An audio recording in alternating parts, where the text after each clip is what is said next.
அது என்ன என்றால், இந்த உடம்பில் இருந்து வெளியே சென்று வீணாகின்ற மூச்சுக்காற்று கல்கி எனப்படும்.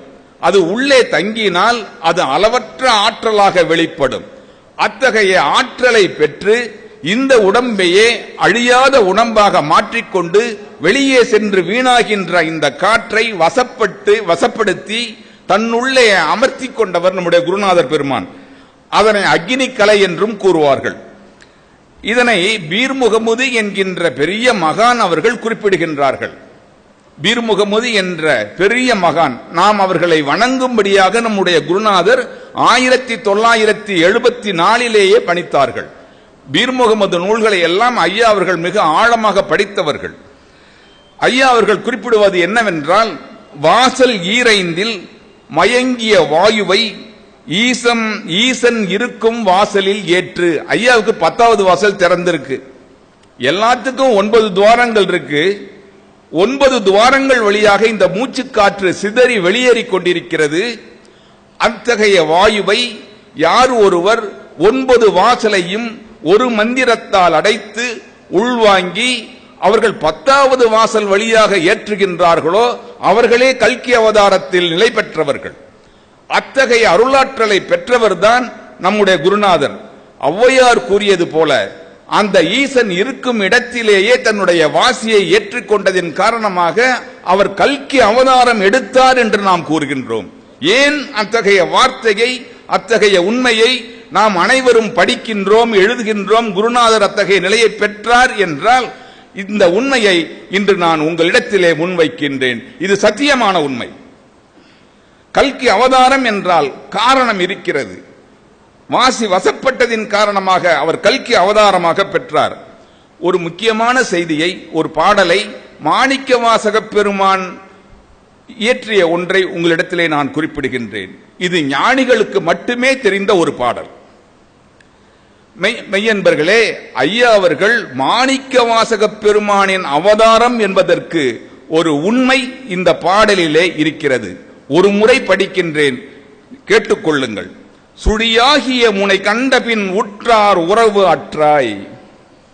இந்த குருநாதருக்கு உறவு என்பது ஒன்றுமில்லை, உற்றார் என்கின்ற ஒரு சொல்லில்லை.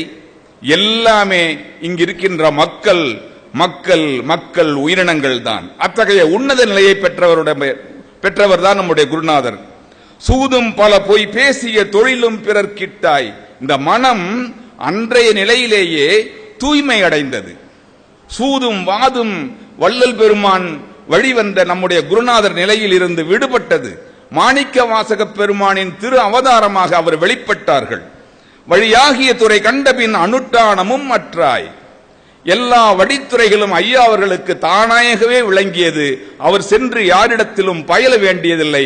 ஏனென்றால் அவர் அவதார புருஷர், பிறக்கும் பொழுதே அந்த ஞானத்தோடு பிறந்தவர் என்பதனால் அது உண்மையாயிற்று. அடுத்ததாக, வழங்குபல நூல் கற்றிடு நினைவும் பிறர் கிட்டாய். எந்த நூலும் நான் படிக்க வேண்டிய அவசியமில்லை என்று குருநாதர் சொல்லுவார்கள். அவையெல்லாம் தத்துவ குப்பைகள் என்று ஐயா அவர்கள் குறிப்பிடுவார்கள். அவரோடு பழகியதின் காரணமாக இதனை நான் இங்கே குறிப்பிடுகிறேன். ஆகவே நூல்களை எல்லாம் அவர் ஒதுக்கி வைத்தார். வழியாகிய மலர் கண்டபின் உயர் அர்ச்சனை அற்றாய். வாசி மலர் கொண்டு நான் ஈசனை அர்ச்சிக்கின்ற காரணத்தினால் நான் கடையிலே சென்று மலர்களை வாங்கி அர்ச்சிக்க வேண்டிய அவசியமில்லை என்று குருநாதர் கூறினார். அதை போலவே மெய் நீரிடு திருமந்திரம் விட்டாய் சிவம் உற்றாய். நானே சிவமாக பெற்ற பின் எனக்கெங்கு நான் விபூதி இட்டுக் கொள்வது என்று அவர்கள் கேட்டார்கள். நானே சிவமாகிய பின்பு எனக்கு எதற்கு விபூதி என்று குருநாதர் கேட்டார்கள். இதனுடைய பொருளை ஆழ்ந்து நோக்க வேண்டும். அது மட்டுமல்லாமல், அழியாபதி குடியேறி அச்சம்பல அற்றாய். இந்த வாழ்வில் நிலையாமையை நன்றாக உணர்ந்து இந்த ஜென்மத்தில் மரணம் என்கின்ற பயம் இல்லாமல் வாழ்ந்து காட்டிய பெரிய மகான் நம்முடைய குருநாதர் ஆவார். யாரொப்பவர் நிலை உற்றவர் அலைவிற்றிரு மனமே.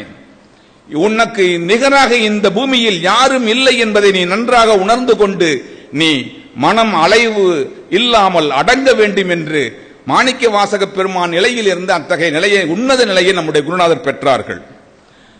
அப்பர் பெருமான் சொல்லுவார்கள், தேடி கண்டுகொண்டேன் திருமாலோடு நான்முகனும் தேடி தேடனா தேவனை என் உள்ளே தேடிக் கண்டுகொண்டேன் என்று அப்பர் பெருமான் எல்லாம் வல்ல சிவபெருமானை தனக்குள்ளே தேடி கண்டுகொண்டேன் என்று குறிப்பிடுவார்கள்.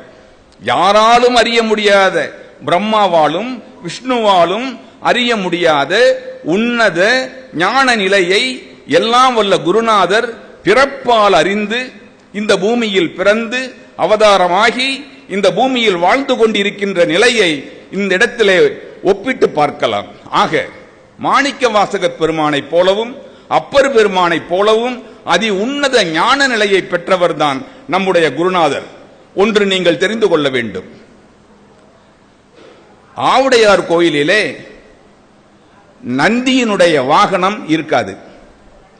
நந்திக்கென்று தனி நிலை ஒன்று அங்கு இல்லை.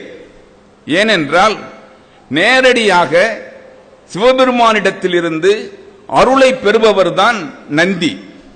அத்தகைய உன்னத நிலையை மாணிக்க வாசகப் பெருமான் பெற்றுவிட்ட காரணத்தினால் மனிதனாக பிறந்து மனிதனாக வாழ்ந்து ஞான நிலையை, உன்னத ஞான நிலையை பெற்றதின் காரணமாக ஆவுடையார் கோயிலிலே எல்லாம் வல்ல இறைவனுக்கு நேராக மாணிக்க வாசகப் பெருமானுடைய உருவம் தான் இருக்கும்.